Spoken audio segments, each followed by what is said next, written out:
बंगाल में थमा चुनावी प्रचार। 29 अप्रैल को होगा दूसरे चरण का मतदान। 4 मई को आएगा फैसला।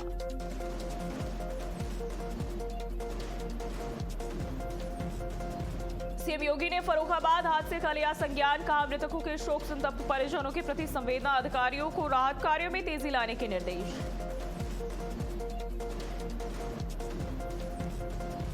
ममता बनर्जी के खिलाफ एनसीएससी का नोटिस जारी। अनुसूचित जाति पर टिप्पणी का आरोप। 3 दिनों में मांगी रिपोर्ट।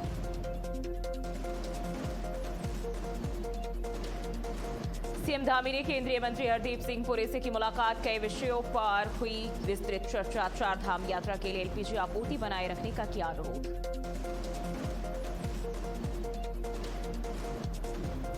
ट्रंप के डिनर पार्टी में हमले के आरोपी की आज कोर्ट में पेशी। ट्रंप की हत्या करने आया था आरोपी, मानसिक रूप से था बीमार।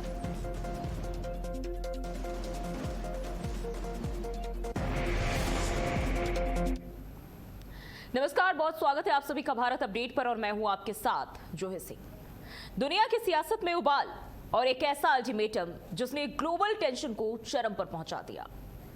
अमेरिकी राष्ट्रपति डोनाल्ड ट्रंप ने ईरान को साफ चेतावनी दी है, सिर्फ 3 दिनों की। जी हां, और 3 दिन के भीतर समझौते पर राजी हो जाओ वरना ईरान की तेल पाइपलाइंस अंदर से फट जाएगी। ट्रंप का दावा है कि अगर ईरान तेल का निर्यात जारी नहीं रख पाया तो पाइपलाइंस में दबाव बढ़ेगा और वो मैकेनिकल और नेचुरल कारणों से खराब हो जाएंगी। इतना ही नहीं, ट्रंप ने यह भी कहा कि अगर पाइपलाइन एक बार फट गई तो ईरान कभी अपनी पूरी क्षमता वापस नहीं पा सकेगा, सिर्फ 50% प्रोडक्शन पर ही सिमट जाएगा। लेकिन कहानी यही नहीं खत्म होती है। ईरान ने भी कूटनीतिक मोर्चा तेज कर दिया है।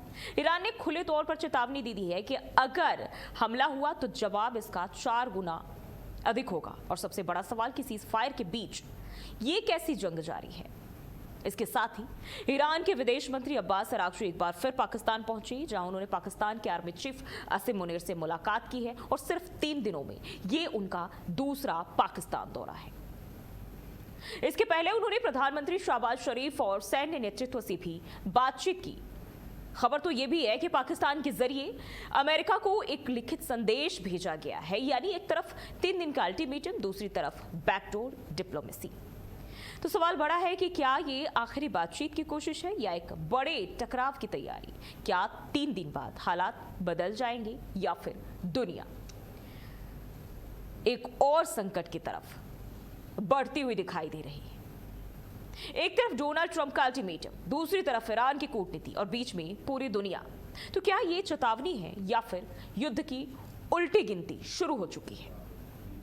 यहां कई सारे सवाल हैं और आज हम इसको लेकर हम अपने मेहमानों के साथ जुड़ेंगे, उनसे बातचीत करने की कोशिश करेंगे, इसके पीछे जो पूरी कहानी है वो भी समझने की कोशिश करेंगे।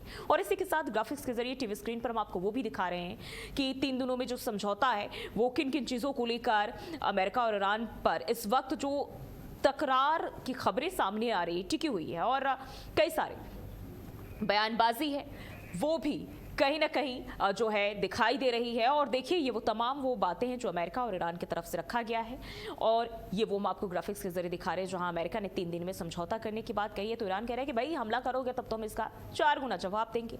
तेल निर्यात रुका तो पाइपलाइन पर दबाव बढ़ेगा। तो वहीं जो कूटनीतिक गतिविधियां हैं वो तेज कर दी है ईरान की तरफ से। अमेरिका की बात करें, मैकेनिकल और नेचुरल कारणों से पाइपलाइन फेल हो सकती है।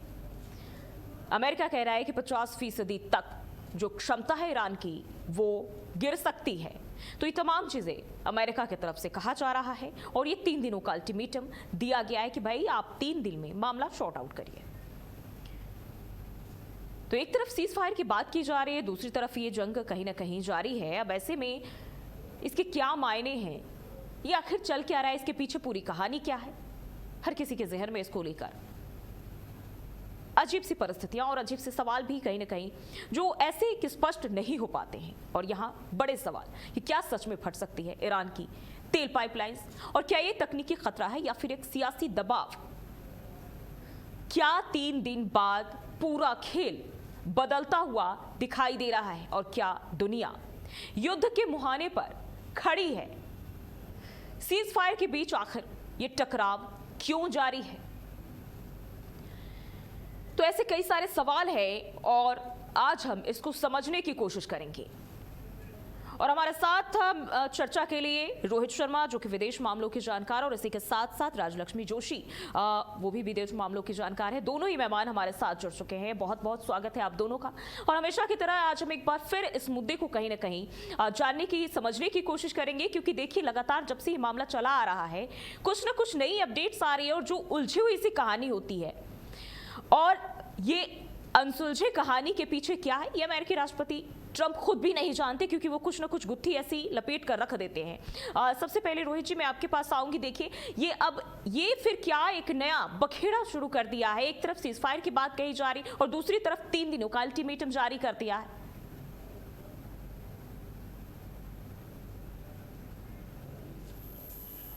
आप जी पुतिन से मीटिंग कर रहे हैं और पुतिन से मीटिंग कर रहे हैं तो कुछ वहां पर जरूर खिचड़ी पक रही है, इसमें क्वेश्चन नहीं।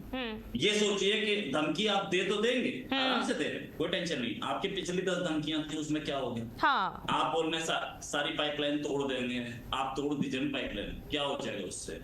पाइपलाइन तोड़ने से एक नई पाइपलाइन बिछा ली जाएगी। आप ऊपर से बॉम्बार्डमेंट करेंगे ना, 5 जगह से तोड़ देंगे ना, तो 5 जगह से तोड़ने के बाद भी वो 5 जगह से रिपेयर हो जाएगी। वो ईरान का आप इतना नुकसान कर चुके हो कि अब ईरान के ऊपर नुकसान की तो धमकी फर्क ही नहीं पड़ता।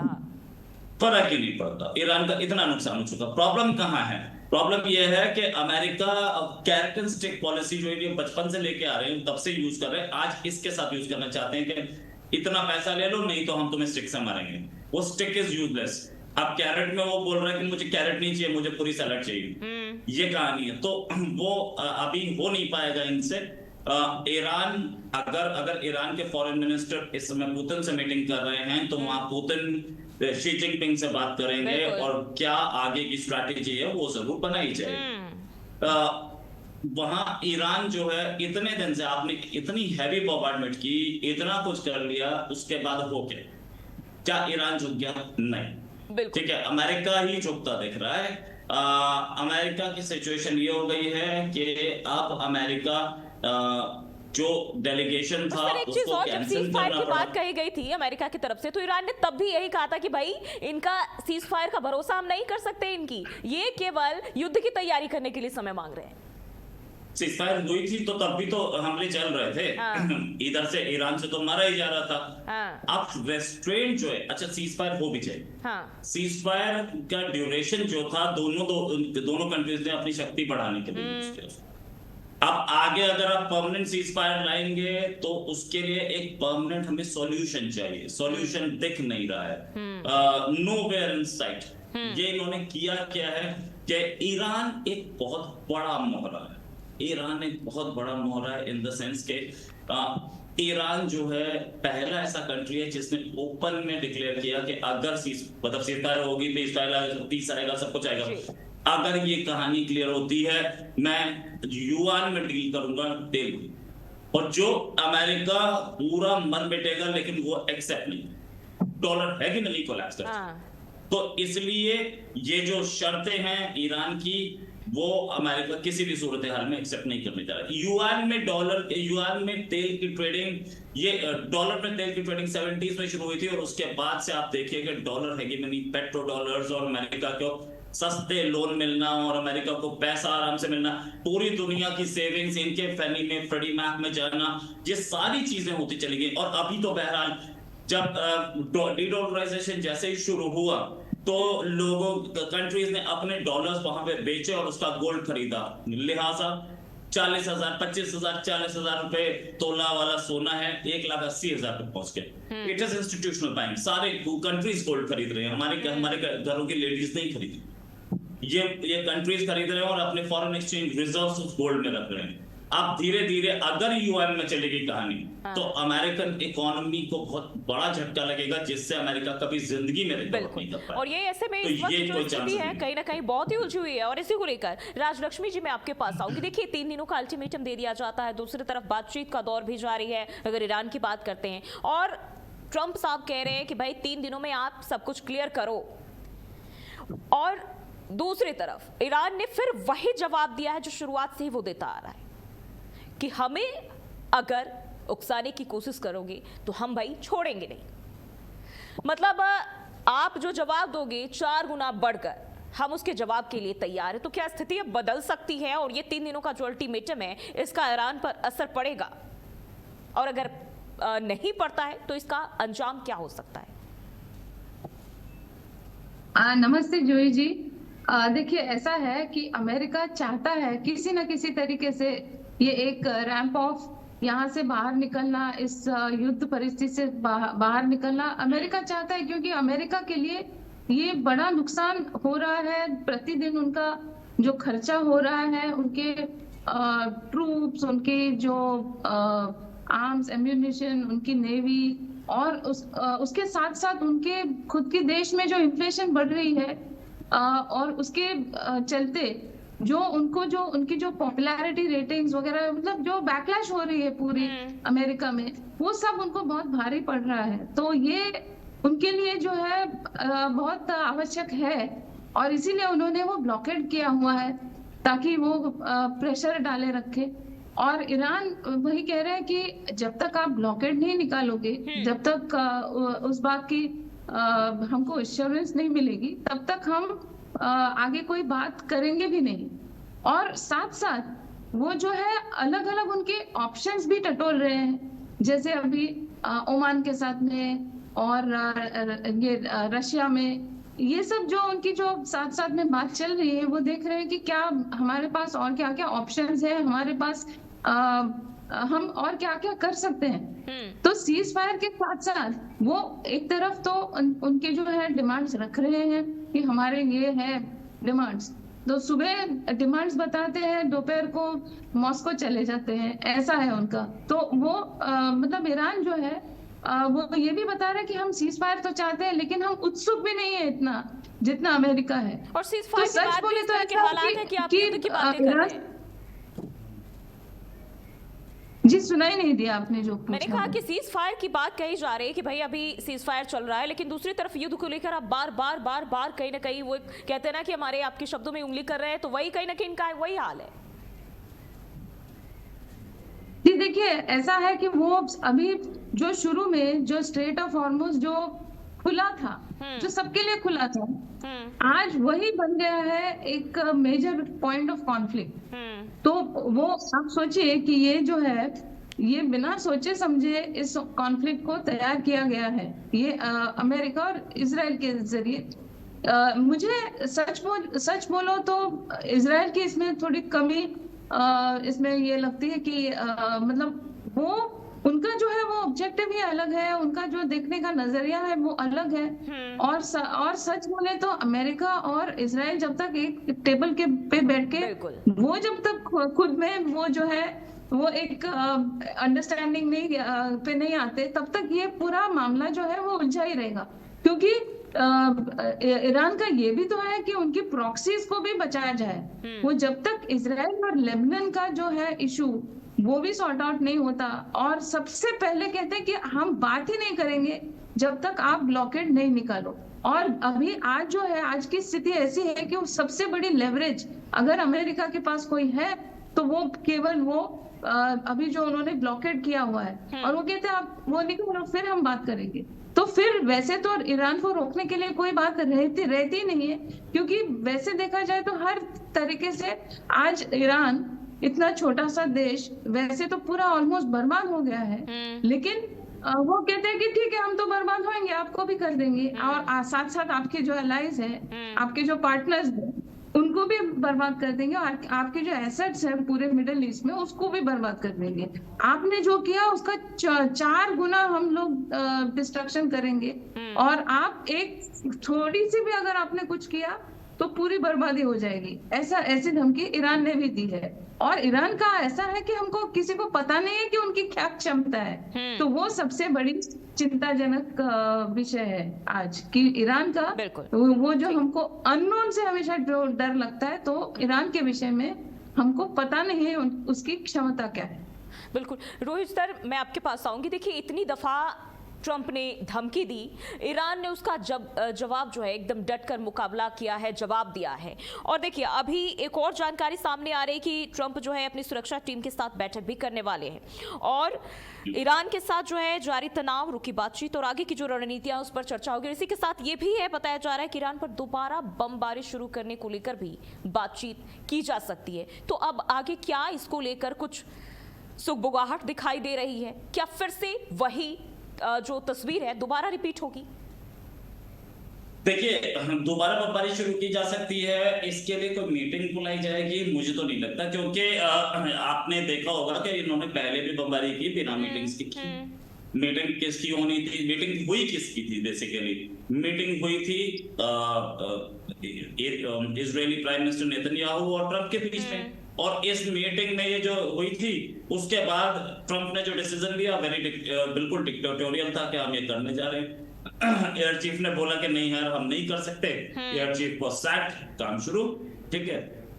तो अब ट्रंप ने नेशनल सिक्योरिटी की मीटिंग बुलाई हुई है। उस मीटिंग में कोई डेमोक्रेसी होगी मुझे तो उम्मीद नहीं है, क्योंकि ट्रंप तब से पिछले तकरीबन 2 महीने में ट्रंप अपना एयर चीफ सैक कर चुके, अपना नेवी चीफ सैक कर चुके, अपना आर्मी चीफ सैक कर चुके। तो ट्रंप अगर ऐसा आदमी है जो बिल्कुल प्योर डेमोक्रेसी है वैसे अमेरिका, लेकिन डिक्टेटोरियल काम कर रहे हैं और इस डिक्टेटरशिप के खिलाफ कोई कुछ बोल भी नहीं रहा है, क्योंकि सबको डर है कि ट्रंप हमारे ऊपर भी हमला कर सकते हैं। ये एक जिसे प्रेसिडेंशियल फॉर्म ऑफ डेमोक्रेसी का सबसे बड़ा एग्जांपल है कि प्रेसिडेंशियल फॉर्म डिक्टेटरशिप पे कैसे कन्वर्ट होती है। And now coming back to the point, हमला करने जा रहे हैं, अगर करना होता तो ये कर लेते, ये किसी से नहीं पूछते। इन लोगों को पता लग चुका है कि हमारे स्कोप से बाहर है कहानी, हम अभी नहीं कर सकते इस काम को। अगर करेंगे तो बूट्स ऑन ग्राउंड यानी कि हमारे सोल्जर्स वहां होने चाहिए, और उस सोल्जर्स जब फील्ड पे होंगे तो 1:9 का रेशियो चाहिए। अगर आपके पास 10 लाख, ईरान के पास 10 लाख सेना है तो इन्हें 90 लाख चाहिए, 90 लाख, और 90 लाख तो है नहीं किसी के पास, सच बात तो ये बहुत मैक्सिमम। अगर ईरान है 6 लाख के आसपास, ठीक है, तो इन लोगों को 69 लाख चाहिए जो कि उसको टैकल करे। क्यों? क्योंकि हिली टेरेन है, और हिली टेरेन में वो ईरानियन सोल्जर्स ऊपर बैठे होंगे, ये नीचे होंगे। तो 69 लाख तो पूरा नेटो मिलके नहीं दे सकता। नेटो की फोर्सेस कितनी है? किसी की 1 लाख, किसी की 50,000, किसी की 2 लाख, ऐसे हैं नेटो में कंट्रीज। तो 69 लाख तो भूल जाइए आप, 69 छोड़े 30 लाख नहीं होगी इनके पास, छोड़े 20 लाख नहीं है इनके पास, तो ये नहीं लड़ सकते। और अगर घुसे तो it's going to be a disaster for them. तो इनको पता है कि हम नहीं घुस सकते, इनको पता है कि हम फंस चुके हैं, आप अपनी इज्जत बचाना इनके लिए मजबूरी बन चुकी है। और ये बात अमेरिका और ये बात रशिया और चाइना अच्छी तरह से समझ रहे हैं। मैं समझ रहा हूं, आप समझ रही हैं, तो वो भी समझ रहे होंगे ना। सर, ये तेल की लड़ाई या ताकत की लड़ाई बन चुकी है इस वक्त? लड़ाई तो तेल की ही है, आज भी है। लड़ाई तो डीडॉलराइजेशन की है। लेकिन इस ताकत की लड़ाई में दिक्कत यह है कि घुस तो गए हम, और घुसने के बाद सारा काम बिगड़ गया। जिस चीज से डरते थे वो हो गया, अब वो बाहर निकलना बड़ा मुश्किल हो रहा है। ये डरते थे कि गल्फ ऑफ हॉर्मुज़ को ईरान कंट्रोल में ना ले ले, वो हो गया। युआन में ट्रेडिंग ना हो जाए, वो हो गया। अब और क्या चाहिए? हमला करने के बाद भी ईरान झुक नहीं रहा है। दिक्कत वहां है, जो जिस चीज के लिए रोका गया था, जिस चीज के लिए वॉर शुरू हुई थी, वो सारे काम हो चुके। अब ये उसको रिवर्स कराने की पोजीशन में नहीं है, दिक्कत यहाँ है। बिल्कुल राजलक्ष्मी जी, देखिए ये तमाम चीजें हम देख पा रहे हैं, और युद्ध जो है शुरू हुए काफी दिन भी बीत चुके हैं, और हम देख रहे हैं दोनों ही नेता अपनी अपनी जगह डटे हुए हैं। ईरान को तबाही का सामना जरूर करना पड़ा है, लेकिन संघर्ष, वो खुलकर कह रहा है कि हम संघर्ष के लिए तैयार हैं, हमारी जनता तैयार है, हम जो भी हमारे ऊपर आंख उठाकर देखते हैं हम उसका जवाब देने के लिए। लेकिन अगर हम इसके देखिए आगे दूरगामी परिणाम की अगर हम सोचते हैं, क्या लगता है, क्या ये यूं ही चलता रहेगा? बार बार ट्रंप साहब आएंगे, धमकाएंगे, ईरान उनका जवाब देगा, फिर ट्रंप दुनिया के सामने जो अपनी हवा हवाई है वो उड़ाते रहेंगे, और फर्क नहीं पड़ता कि भाई इमेज का तो उनको खैर कोई लिहाज ही नहीं है। जूही जी, ऐसा है कि अमेरिका जहां जहां पे गया है युद्ध के लिए, आप अगर देखो तो इतिहास में बड़े लंबे खिंचे हैं वो सभी युद्ध। आप सोचिए, आप याद करिए, वियतनाम में हो, अफगानिस्तान में हो, इराक में हो, ये हर जगह इनकी जो है वो बड़ी लंबी युद्ध चली है, तो इनके लिए ये कोई नई बात नहीं है। उन्होंने तो कहा भी है कि हम तो निरंतर हमेशा के लिए युद्ध लड़ते रह सकते हैं, और ईरान ने कहा कि हम 6 महीने के लिए युद्ध लड़ सकते हैं। उनकी तो तैयारी है उतनी, लेकिन अभी इसमें चिंताजनक विषय ये है कि पूरे विश्व भर में ये जो है, अगर 6 महीने के लिए स्ट्रेट ऑफ हॉर्मुज बंद रहेगा तो फिर ये उन दोनों के अलावा बाकी दूसरे जो भी जितने भी देश है उन पर असर पड़े। वो सबसे बड़ी जो है बात है, और ट्रम्प चाहते हैं कि यही प्रेशर सभी अन्य देशों पे लगा रहे, क्योंकि जो पीड़ित हैं, जो जिन पर ये सब असर हुआ है, वो चाहते हैं कि वो सब आए बीच में। और उन्होंने जैसे अलग अलग देशों को जैसे प्रेशर करने की कोशिश की, जैसे नाटो को बीच में लाने की कोशिश की, उन्होंने इटली को इनडायरेक्टली जैसे धमकी दे दिया कि अगर ईरान के पास न्यूक्लियर वेपन्स आ जाएंगे तो वो इटली पे भी हमला कर सकता है। तो प्रेसिडेंट मेलोनी ने उनको ये कहा कि आज तक इतिहास में ऐसा है कि विश्व भर में अगर किसी ने भी न्यूक्लियर वेपन इस्तेमाल किया है तो वो एकमात्र देश है अमेरिका। तो उन्होंने ये कहा कि तो ये तो हम देखेंगे जो है, लेकिन उन्होंने इस बात का याद दिलाया उनको। तो देखिए, ऐसा है कि ट्रम्प चाहते हैं कि अन्य देश भी आए बीच में, और ज्यादातर देश ये देख रहे हैं कि ये हमारा युद्ध है नहीं, हमने शुरुआत की नहीं, और जो स्थिति पहले थी नहीं आज वो उत्पन्न हो गई है। और आप देख रहे होंगे कि कैसे ईरान ने अलग अलग जगह पे यूएस एसेट्स को अटैक कर दिया, जो जिसकी किसी ने कल्पना भी नहीं की थी। तो उन्होंने ये नहीं सोचा था कभी कि यूएई पे अटैक हो सकता है। यूएई जैसा देश जिसने आज तक किसी के साथ में भी ऐसा कोई संघर्ष या कोई भी उनका कोई कॉन्फ्लिक्ट वैसे रहा नहीं, लेकिन हाँ डिफरेंसेस रहे हैं उनके, लेकिन फिर भी वो पीसफुल एक देश था जहां पर इतने सारे इन्वेस्टमेंट थी, दुनिया भर के लोग, बहुत सारे विदेशी लोग भी वहां पर आके बस रहे थे, यूरोपियंस और अमेरिकन्स भी। और आज ऐसी परिस्थिति हो गई है कि वहां पर निवेश करने के लिए हर कोई हिचकिचा रहा है, और वहां से इनफैक्ट बहुत सारे एमएनसीज वहां से निकल रहे हैं बाहर। तो पूरे विश्व पे जो है ये एक प्रेशर बना है, और इसीलिए अभी आज देखिए ये इनके जो मीडिएटर्स हैं उन पर भी पूरा प्रश्न है उनको कि कोई अमेरिका भी ये सोच रहा है कि पता नहीं पाकिस्तान पे कितना भरोसा कर सकते हैं, और ईरान को भी पाकिस्तान पे पूरा भरोसा है नहीं। तो मीडिएटर भी कौन रहेगा इसमें, कौन सा देश? अभी जैसे नाटो, यूएन, ये सब तो जैसे पूरा उनका कुछ जैसे अस्तित्व नहीं है, ऐसा नजर आ रहा है। तो उनमें से एक्चुअली किसी ने बीच में आके इसमें मध्यस्थता करनी चाहिए थी। और वैसे भारत इसमें ना ही पड़े तो अच्छा है मेरे ख्याल से, क्योंकि भारत की जो है दोनों तरफ से उसमें अपने अपने इंटरेस्ट हैं। तो डिप्लोमेसी के चलते मुझे लगता है ये बहुत ही ट्रिकी हो जाएगा, और अमेरिका खास करके चाहता है कि कोई ऐसा देश हो जिस पर वो थोड़ा सा डोमिनेट कर सके, जैसे अभी पाकिस्तान को वो डोमिनेट करके जो है अपनी जो कही है वो उनकी जरिए कहला रहा है। तो पाकिस्तान उसमें वैसा कोई रोल कर नहीं रहा है, तो ऐसा देश हम तो नहीं बन सकते। तो अब पूरी जो है परिस्थिति इसीलिए ये सब एंटेंगल जैसे होके बैठ गई है, और ये पता नहीं अब ये कब खुलेगा, और ये सब जो है इसका पूरा असर आज पूरे विश्व की इकोनॉमी पे पड़ा हुआ है। बिल्कुल। रोहित सर, देखिए ये जो तस्वीरें बता रही हैं, जो तस्वीरें सामने आ रही है, क्या लगता है अब ये जो पूरा मामला है किस दिशा में आगे जाता हुआ नजर आ रहा है? ग्लोबली जो हालात है वो क्या बनेंगे? मिडिल ईस्ट में कैसा असर होगा? क्या अब कोई नए जो संगठन है उसकी जो तस्वीर यहाँ बनती हुई दिखाई दे रही है मिडिल ईस्ट के देशों की, अगर हम बात करें? मिडिल ईस्ट के देशों को एक सिक्योरिटी मिली थी। वो सिक्योरिटी ये थी कि आप अपने तेल की ट्रेडिंग कीजिए डॉलर में, बदले में हम अपना एक बेस आपके पास बना लेंगे और आपको सिक्योरिटी मिल जाएगी, आपको कोई अटैक नहीं कर पाएगा। अब ये सिक्योरिटी तो गई, ईरान ने तोड़ दी।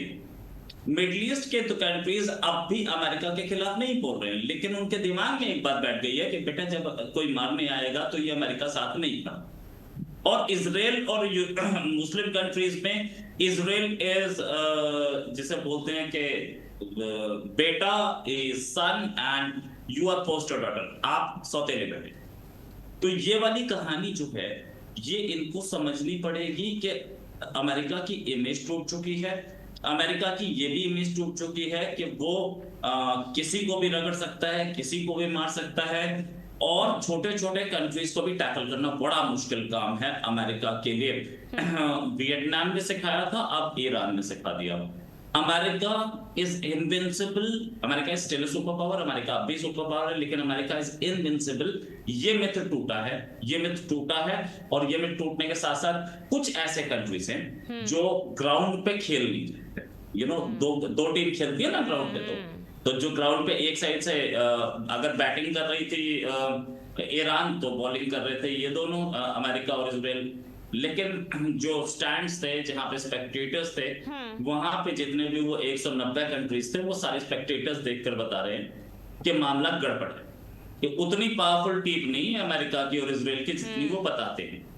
ठीक है, तो अब इससे हुआ क्या है कि एक सुपर पावर वल्नरेबिलिटी सामने आई है। सुपर पावर वल्नरेबिलिटी होती है क्योंकि सुपर पावर के साथ बहुत सारी चीजें एसोसिएटेड, ये तो देखने की बात है। कई बार बहुत सारे हमारे यहाँ जो साधु महात्मा घूमते हैं ना, या साधु महात्मा क्या है, साधु संत जो घूमते हैं, ये इनके साथ बहुत सारी कहानियां जुड़ जाती हैं कि इन्होंने हाथ लगाया तो वो कैंसर का पेशेंट ठीक हो गया, इन्होंने हाथ लगाया तो दूसरा पेशेंट ठीक हो गया।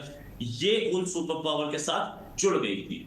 अब वो सारी वल्नरेबिलिटी सामने आई। ये भी मदुरो को जो उठाया था इन्होंने, उसमें एक और कहानी पता चली थी कि मदुरो के जितने भी गार्ड्स थे, सबके कान से खून निकलना शुरू हो गया था, सबके सिर में दर्द शुरू हो गया था।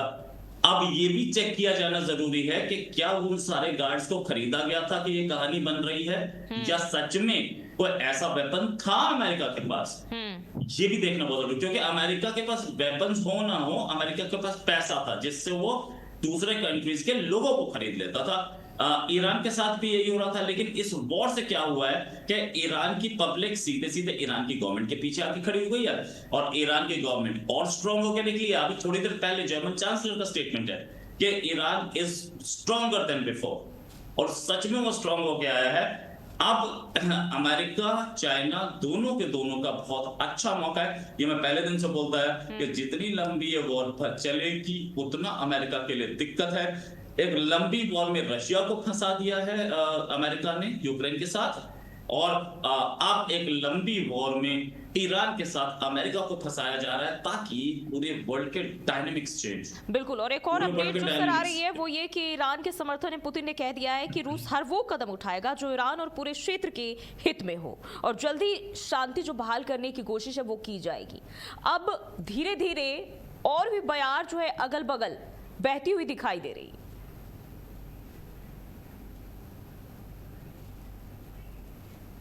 आप ये मेरे लिए है जूही जी? रोहित सर, आवाज मिल पा रही है? अच्छा, हाँ बिल्कुल बिल्कुल, मुझे लगा कि राजलक्ष्मी आंसर पूछा आपने।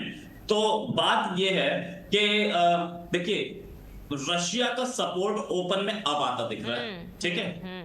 इससे पहले जब सपोर्ट ओपन में नहीं था तब भी पूरा सपोर्ट था।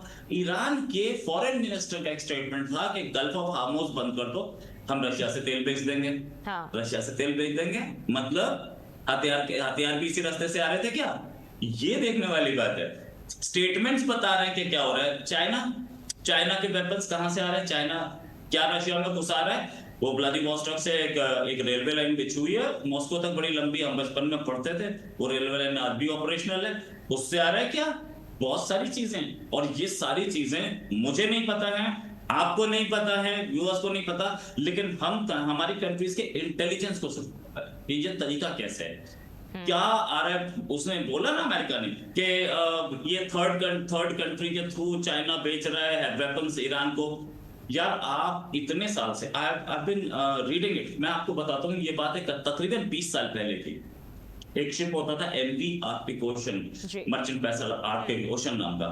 ये आर्कटिक ओशन नाम का शिप जो है, बाद में इस खबर को डिनाई कर दिया गया, लेकिन ये आर्कटिक ओशन नाम का शिप हर साल 2 महीने के लिए गायब हो जाता।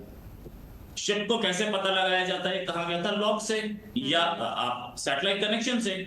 तो इसका सैटेलाइट कनेक्शन, इसका ट्रांसपॉन्डर ऑफ कर देते थे, इसका लॉग बंद कर देते थे। ये रशिया से निकलता था और ईरान जाकर के हथियार सप्लाई करता था, and then again log start हो जाता था, फिर ट्रांसपॉन्डर स्टार्ट हो जाता था इसका। ये कई साल तक। और एक दिया आपके क्वेश्चन, आप गूगल पे सर्च मारिए, आपको मिलेगा। मैं दिया आपके क्वेश्चन, एक नाम ले रहा हूं, ऐसे कितने और शिप थे जो गायब हो जाते थे, ऐसे कितने और शिप थे जो मिसाइल देते थे। आज भी ये शिप ना हो, कोई और हो, ये दे रहे हैं। और ईरान के पास असला भरा हुआ है, ईरान के पास सामान है, ईरान लड़ सकता है।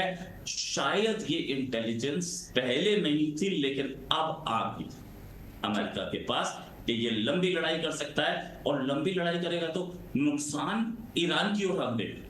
मैं माना नुकसान ईरान के पास है, लेकिन आप अमेरिका का नुकसान देखिए।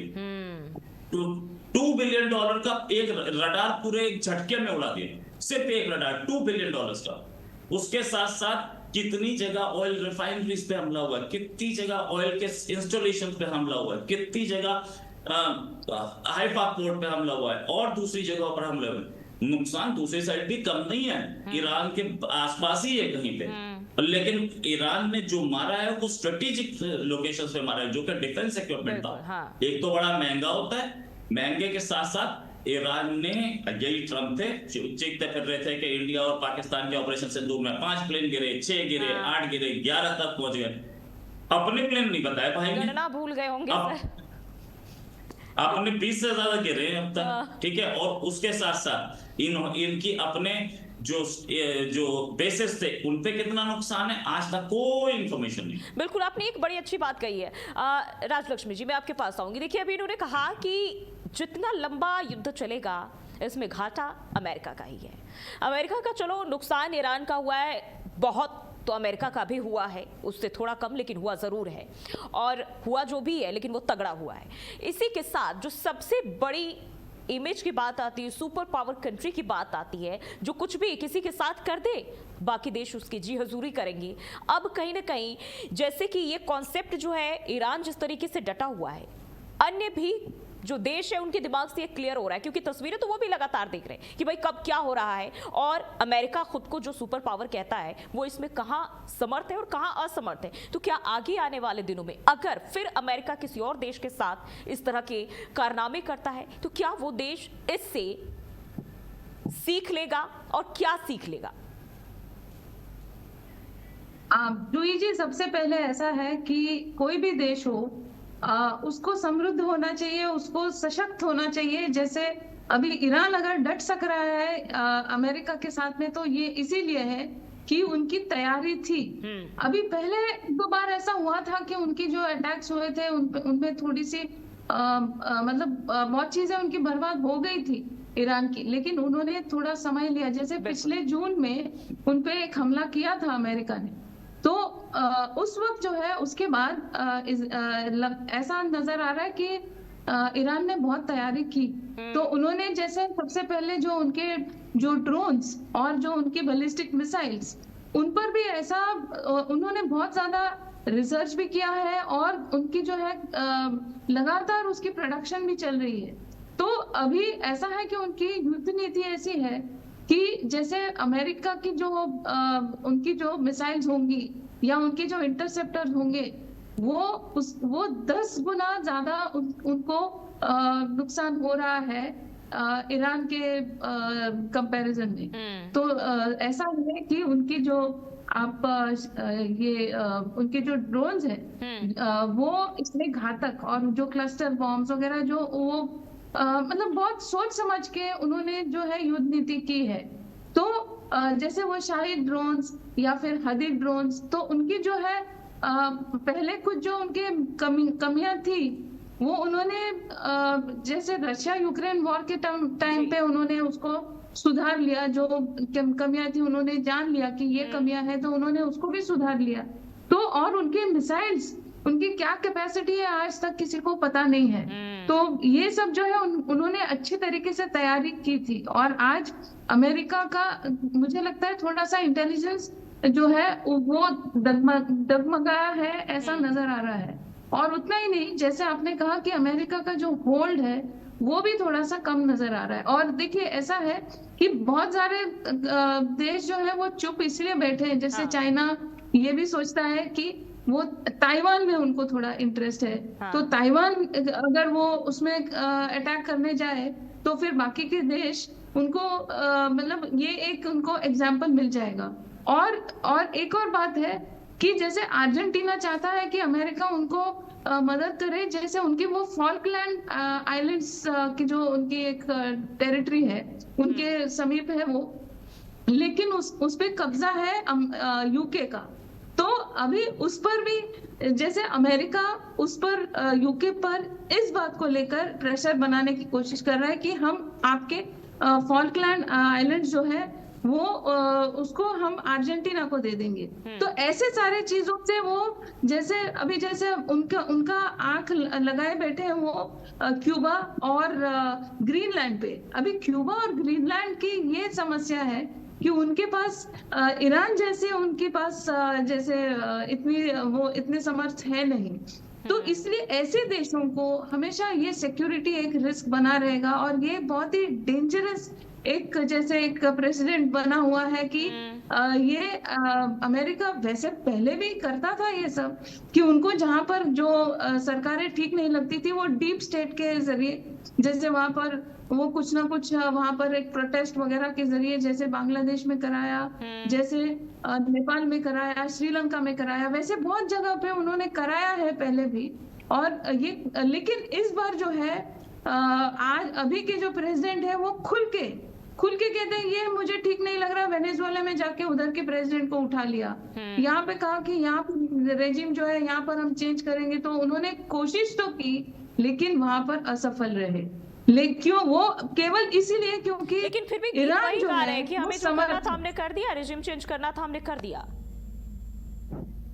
लेकिन उनका वो सफल तो हुआ नहीं। वैसे उन्होंने टॉप लीडरशिप को उड़ाया, लेकिन अभी भी ये थोड़ी सी अभी सस्पेंस है कि क्या स्थिति है असल में, ये पता नहीं है, क्योंकि वो एक नैरेटिव वॉर भी है, सायोप्स भी है। ईरान अपने तरफ से ये कहता है कि जो है आयतुल्लाह मुज्तबा उनके लीडरशिप में हो रहा है सब, और अमेरिका कहता है कि आयतुल्लाह मुज्तबा तो कोमा में है, उनका तो कुछ पता नहीं, वैसे तो वो आए भी नहीं है सामने किसी के। तो ये सब जो है थोड़ा सा अनसर्टेनिटी है। और लेकिन ये एक बात पक्का है कि ईरान ने जो है अमेरिका का बबल तोड़ दिया। और मैं कोई फैन नहीं हूँ ईरान के वो रेजिम का, लेकिन फिर भी ये जिस तरीके से ईरान ने, और इस बात को कहीं ना कहीं दुनिया भी समझ रही है अच्छे से। जी बिल्कुल। और पूरे अमेरिका का जो एक वर्चस्व था, मुझे लगता है कहीं ना कहीं वो डगमगाते हुए नजर आ रहा है। और मुझे ये दुख के साथ कहना पड़ रहा है, क्योंकि अमेरिका हमेशा हमारे भले इतना अच्छा दोस्त नहीं भी रहा हो, लेकिन फिर भी हमारे उनके साथ संबंध अच्छे थे। और आज जो है मुझे लगता है कि बहुत ही बिगाड़ दिया है, मतलब अनाप शनाप स्टेटमेंट्स, कमेंट्स हर किसी देश के साथ में, वो ये केवल भारत के साथ नहीं, सभी के साथ में उन्होंने जैसे एक वैरत्व ले लिया है। तो बड़ी दुर्भाग्य की बात है ये तो अमेरिका के लिए। ठीक है रोहित सर, मैं अगर पिछले 24 घंटे की कुछ बड़े अपडेट्स की बात करूं जिनमें ये जो खबरें हैं, ईरानी विदेश मंत्री ने पाक के पीएम और आर्मी चीफ से मुलाकात की है। दूसरी अगर हम बात करें, रागची ने ओमान के सुल्तान से भी मुलाकात की। ईरान और फ्रांस के विदेश मंत्रियों की फोन पर बातचीत हुई है। ट्रंप और ब्रिटिश पीएम के बीच फोन कॉल जो है वो हुई है। इसके साथ जापान को अमेरिका से पहला तेल टैंकर मिला है। अब इन सभी चीजों को देखकर इसके क्या मायने, क्या लगता है, ये सब चीजें जो है इसे जरा समझने की कोशिश करेंगे। देखिए, रागची तो बात करते थे, इसमें कोई शक नहीं। एक कंट्री वॉर में है तो वो बात कर रहे हैं। जापान को तेल मिला है अमेरिका से, वो तेल अमेरिका बहुत टाइम से बेच रहा था, ठीक है। ओमान के फॉरेन मिनिस्टर से बात हुई है, ये भी ठीक है। लेकिन एक खबर आपने बोली कि ब्रिटेन के प्राइम मिनिस्टर और पुतिन के बीच में बात हुई, ये खबर सबसे इम्पोर्टेंट। पुतिन एक तरफ नेटो से लड़ रहे हैं, नेटो के लीडर से लड़, और वहां पर नेटो में ब्रिटेन बैठा है। और ब्रिटेन भी वो कंट्री है जो कि यूक्रेन को सप्लाई दे रहा है। तो कहीं पुतिन ये तो नहीं कर रहे कि ईरान वॉर तब खत्म होगी तब जब तुम यूक्रेन को सप्लाईज बंद करोगे, ये यूक्रेन का सपोर्ट बंद करोगे। क्योंकि पुतिन और ब्रिटेन के, या ब्रिटेन ही छोड़िए, फ्रांस के भी लीडर से बात हो सकती थी, या इटली के भी लीडर से बात हो सकती थी, किसी से भी हो सकती थी, क्योंकि इटली वाली तो खैर बहुत ज्यादा एक्टिव नहीं है, जर्मनी से बात हो सकती थी। लेकिन अगर पुतिन नेटो के टच में आ रहे हैं तो कहीं कुछ गड़बड़ है। हमें अभी थोड़ी देर पहले यूरोपियन यूनियन की चीफ जो है उनकी भी स्टेटमेंट आई है कि ईरान अभी सुधरा नहीं है। तो ईरान सुधरा नहीं है तो आप सुधार दीजिए, आपको क्या सुधारना है? हाँ। आप तो सारे टाइम खाली बैठे थे। ये यूरोप भी एक्ट ऐसे कर रहा है एज इफ कि वो कंट्री का पूरी वर्ल्ड का लीडर बन गया। अरे आपके अपने कंट्री में क्या सिचुएशन चल रही है, आपके अपने कंट्रीज में, यूरोप में क्या सिचुएशन चल रही है, पता नहीं है किसी को। सबको पता है। आप ग्लोबल पुलिसमैन, अमेरिका भी ग्लोबल पुलिसमैन बन रहा था। ये ग्लोबल पुलिसमैन की जो भूमिका है ना, ये तो इस बार टूट गई। अमेरिका को अब will have to go back to UN को रिफॉर्म करना पड़ेगा, क्योंकि यूएन भी विदाउट रिफॉर्म नहीं कर पाएगा। जब तक सिक्योरिटी काउंसिल में इंडिया नहीं घुसता और कुछ पावरफुल कंट्रीज नहीं घुसते, तब तक से नहीं चल पाएगा। और इनकी परमानेंट जो सीट्स है वो सारी ब्रिटेन और फ्रांस खास तौर से, ये दोनों तो ऐसे हैं जो कि एक्सटेंड पावर्स हैं। इन दोनों को या तो साइडलाइन किया जाए या हटाया जाए। अब जहां तक बात है कि अगर ब्रिटेन के प्राइम मिनिस्टर से पुतिन की बात चल रही है, वो बात हुई है, इसका मतलब ये है कि ये टॉक्स जो है लार्जर एरिना में चल रही है। हो सकता है उन्होंने बोला हो कि भाई तू उसका अमेरिका का चमचा बना घूमता, उसको बता दियो डायरेक्टली मैं पुतिन से बात नहीं करता, बेकार आदमी। ये भी हो सकता है, ये भी किया गया होगा, क्योंकि ब्रिटेन को हम हमेशा से 50th स्टेट ऑफ यूएस बोलते रहे और ब्रिटेन बिहेव भी ऐसे ही करता है। तो ये चीज जो बातचीत है, इसका मतलब कई जगहों पे मतलब ईरान वॉर खत्म करने के लिए कई कंडीशंस लगाई जा रही हैं। ने ये भी कहा है कि मुश्किल दौर में हमें ये समझ में आया कि कौन से देश हमारे साथ है, कौन से हमारे साथ नहीं है। और इसमें उन्होंने कहा है कि जरूरत के समय रूस तेहरान के साथ मजबूती से खड़ा रहा है और ईरान इसके लिए आभारी है। और आने वाले दिनों में दोनों देशों के बीच जो हालात है बेहतर होंगे, रिश्ते मजबूत होंगे। एनिमीज अ फ्रेंड, तो वो वाली कहानी यहाँ चल रही है, वो प्रॉब्लम नहीं है। दोनों का दुश्मन अमेरिका है, तो दोनों के दोनों दोस्ती कर रहे हैं। लेकिन ये देखिए कि आप ईरान वॉर खत्म करने के लिए अगर पुतिन यूके से बात कर रहे हैं, इसका मतलब वो कुछ मांग रहे हैं, वो कुछ बता रहे हैं। वो डायरेक्टली इराक को बोल सकते थे कि उसे ये बोल दियो, वो बोल देते। लेकिन if he is trying to do it, that means कहीं ना कहीं यूक्रेन को भी बीच में घुसाया जाएगा, कहीं ना कहीं दूसरे कंडीशंस को भी रखा जाएगा। वरना अगर यूएन में इन 3 कंट्रीज ने ट्रेडिंग शुरू कर दी और तेल की ट्रेडिंग ईरान से तेल निकलना शुरू हुआ, क्योंकि अभी बहुत बड़ा काम नहीं है ये। अभी 10 शिप आएंगे, 2 स्क्वाड्रन्स आएंगे वहां से, रशिया से और चाइना से, ईरान की सिक्योरिटी के लिए, और 10-15 शिप आएंगे और ईरान का तेल निकलना शुरू हो जाएगा। और ईरान का तेल अगर यूएन में निकलना शुरू हुआ, it's going to be disasters for America. तो अब अमेरिका बैकफुट पे हमें देखता है। अमेरिका के एयरक्राफ्ट कैरियर्स कहाँ हैं? सारे के सारे घूम रहे, पता नहीं कहाँ, और एक एंड्योरेंस, लंबा एंड्योरेंस के साथ घूम रहे हैं। ऐसा नहीं है कि वो कहीं मतलब आए थे इस वॉर से पहले और वापस चले गए। तकरीबन 200-250 दिन हो चुके हैं क्योंकि भारत को लेकर भी हाल ही में ट्रंप ने भी बहुत ही वाहियात सा बयान दिया है, जबकि भारत की इसमें कोई, हमेशा यही कहते हैं भारत की भाई हर देश खुश रहे, खुशहाल रहे, क्योंकि हम शांति वार्ता की हमेशा बात करते हैं, शांति बहाल करने की बात करते हैं। और ना सिर्फ अमेरिका और इजराइल ईरान के साथ, दुनिया भर को हम शांति का पैगाम देते हैं। लेकिन अब अगर हम देखें भारत की बात करें, क्योंकि कहीं ना कहीं जब देशों का जमावड़ा होता है, जुटते, तो भारत की तरफ भी तमाम जो बाकी देश है वो नजर गड़ाए बैठा होता है कि अब भारत क्या कुछ कहेगा, क्या प्रतिक्रिया देगा। अब ऐसे में देखिए भारत को अगर इससे जोड़ने की कोशिश करें तो भारत पर क्या असर होगा, और साथ ही साथ भारत को किस तरह के कूटनीतिक कदम उठाने की जरूरत है। अभी तक तो इंडिया ने बहुत बढ़िया कार्ड्स खेले, बहुत अच्छे कार्ड्स खेले। इंडिया इजराइल से भी बात करता रहा है, ईरान से भी बात करता रहा है, हमारे पास तेल आता रहा है, और ऑफ कोर्स $1 मिलियन हम दे रहे हैं हर शिप के पासिंग पे, नो डाउट। लेकिन तेल निकल तो रहा है, सबसे बड़ी चीज के निकल रहा है तेल, इतना बहुत है हमारे, क्योंकि आगे आने वाले टाइम में और प्रॉब्लम्स आ सकती है। एक चीज जो है, जो कि अभी आगे ट्रम्प जो बोल रहे थे इंडिया के बारे में और चाइना के बारे में कि लोग आते हैं यहाँ पर बच्चा होता है और पूरी फैमिली यहाँ शिफ्ट हो जाती है, वो ट्रम्प से पूछना कि भाई आप लोग क्या यहाँ पे ओरिजिनल थे? आप भी तो कहीं यूरोप से पहुंचे थे 400 साल पहले, तो आप अपने लिए नहीं बोलेंगे, इंडियंस के लिए बोलेंगे। ओरिजिनल इनहैबिटेंट्स जो है वो तो वहाँ के एबोरिजिनल्स हैं जिनको नवाजो बोलते हैं, तो वो सारे के सारे आप वहां पे जाके बैठ गए अगर 300 साल से, तो आप ये बोल रहे हो हमारा घर। वेरी गुड, अच्छा।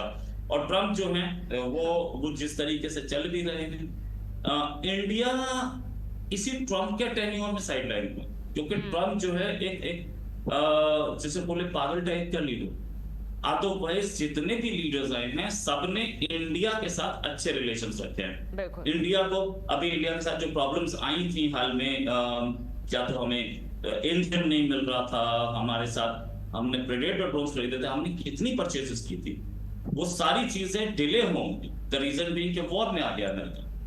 तो यही बात हमने 1962 में देखी थी।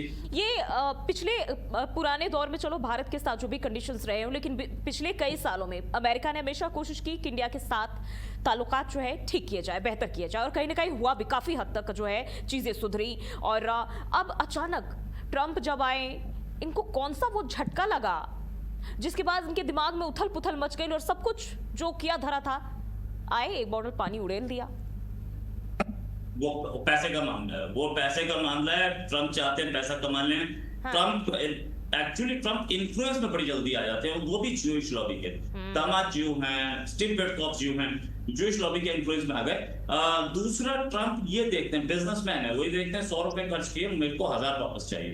दिक्कत यहाँ है, ऑफ कोर्स इनकी पॉलिसी से फायदा हो रहा था अमेरिका को, लेकिन वॉर में घुसने से वो सारे फायदे न्यूट्रलाइज हो गए।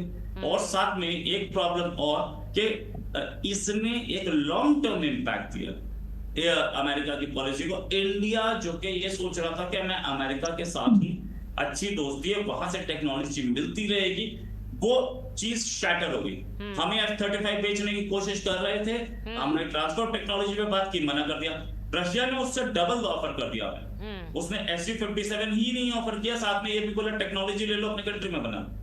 तो एक एलाई लूज करना, इंडिया जैसा एलाई लूज करना, क्या अमेरिका अफोर्ड कर सकता है? ट्रम्प तो अब 3 साल के मेहमान है, 3 के भी नहीं रह गए, 2.5 साल के मेहमान है, बात जाएंगे। उसके बाद क्या होगा अमेरिका का, ये भी कोई सोच रहा है?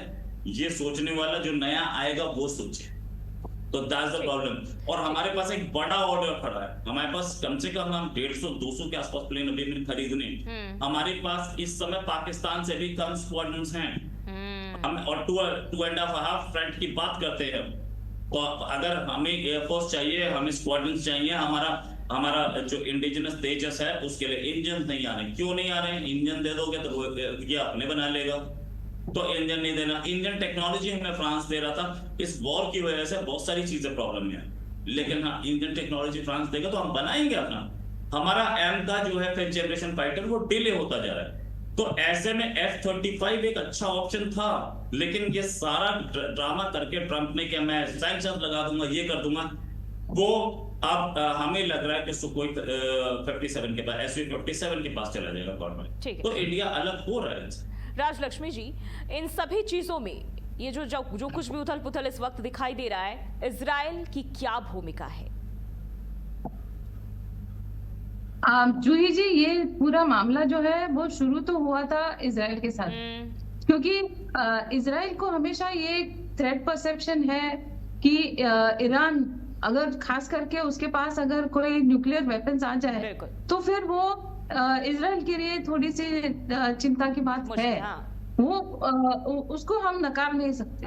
और इजराइल की जो अभी की जो कॉन्फ्लिक्ट चल रही है, वो गाजा में हो या जो भी प्रॉक्सीज के साथ हो, वो तब से ज्यादा बड़ा जब से जो उनके ऊपर जो अटैक हुआ था अक्टूबर 8, उसके बाद में जो उन्होंने जो रिटेलिएटरी जो उन्होंने अटैक किया, उसके बाद जो है इजराइल की ये परिस्थिति लगातार बनी रही है। और उसके साथ साथ में ईरान ने भी, जो ईरान का तो हमेशा से एक चल रहा था कॉन्फ्लिक्ट इजराइल के साथ, लेकिन ये थोड़ा और बढ़ गया जब से ये इजराइल ने अटैक करने शुरू किया गाजा पर।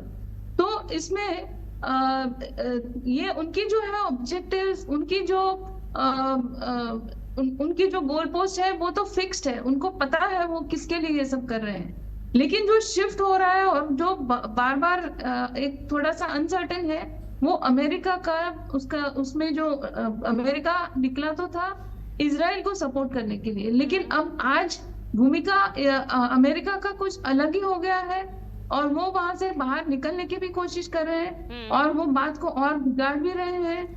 और उन्होंने जो है पूरे विश्व में ये एक कॉन्फ्लिक्ट बना के रख दिया। जैसे हम आज उस कॉन्फ्लिक्ट में डायरेक्टली है नहीं, लेकिन फिर भी हम किसी न किसी तरीके से उससे अफेक्ट तो हुए हैं। और उतना ही नहीं, अभी अलग अलग लोगों को इससे आइडिया भी मिल रही है। जैसे अभी वो गल्फ ऑफ एडन में वो हुतीज कह रहे हैं कि हम उसको भी बंद करके रख देंगे। तो अगर वैसा हो गया वहां पे तो वो एक और अलग हो जाएगा। और उतना ही नहीं, वो मलक्का स्ट्रेट में भी वो जो एक छोटा सा एक नैरो एक जो स्ट्रिप है जो अपना इंडियन ओशन और पैसिफिक ओशन को जो कनेक्ट करता है, उस स्ट्रिप को इंडोनेशिया भी सोच रहा है कि इस पे भी टोल लगा दिया जाए। क्योंकि यहाँ पर अगर टोल लग रही है तो वहां पर हम क्यों लोगों को आवाजाही के लिए ऐसे ही खुले में छोड़ दें। तो वहां पर भी, लेकिन वहां आप सोचिए कि वो जो है बहुत ही क्रूशियल स्ट्रेटेजिक है और वहां पर अगर रोक लगा दिया किसी ने तो फिर पूरे विश्व को बहुत दिक्कत हो जाएगी। और इस पूरी परिस्थिति में ये जो आज एक निकोबार प्रोजेक्ट जो है ये बहुत ही महत्वपूर्ण है हमारे लिए, एक स्ट्रेटेजिक लोकेशन है। तो हम जो है बहुत ही सूझबूझ के साथ, और मुझे लगता है कि थोड़ा सा प्रीएम्प्टिव भी हो रहा है सब। जैसे हमने कोरोना से पहले ही जो है डिजिटल इंडिया बना लिया था तो हम बच गए। तो अभी ये जो निकोबार प्रोजेक्ट है ये थोड़ा सा हमने पहले उसका सोचकर इसको जो इम्प्लीमेंट करने की कोशिश कर रहे हैं, वो मुझे लगता है बहुत दूर तक ये इसका हमको फायदा होगा। क्योंकि आज पूरे विश्व में ये सब लोगों को अलग अलग तरीके के आइडिया मिल रहे हैं कि हम कैसे हमारे जो स्ट्रेटेजिक लोकेशंस हैं हम उस पर कैसे कब्जा लगा के रखें। और अगर ऐसी कोई परिस्थिति मलक्का स्ट्रेट में आ जाती है तो हम तीनों तरफ से, जैसे गल्फ ऑफ एडन हुआ, स्ट्रेट ऑफ हॉर्मुज हुआ और मलक्का स्ट्रेट, तीनों जगह पर हमको दिक्कत हो जाएगी। तो यहाँ पर ये निकोबार प्रोजेक्ट जो है कम से कम उतना तो राहत हमें मिलेगा और हम नियंत्रण कर पाएंगे वहां पर जो शिप्स आएंगे उस पर। तो जूही जी, बहुत ही कॉम्प्लिकेटेड परिस्थिति हो गई है पूरे विश्व में।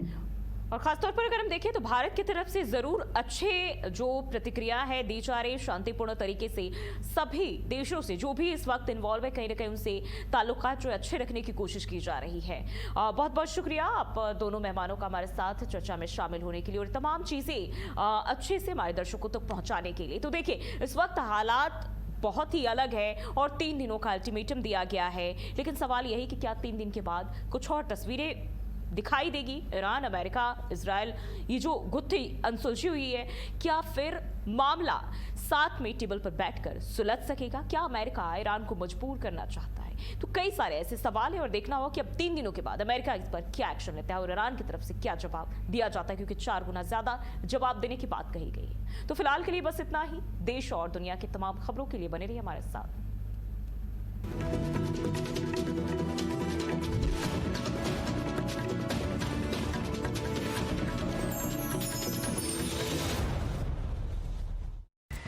समाचार जगत में सफलता सिर्फ खबरों से नहीं बल्कि मजबूत संचालन और दूरदर्शी नेतृत्व से बनती है। दामिनी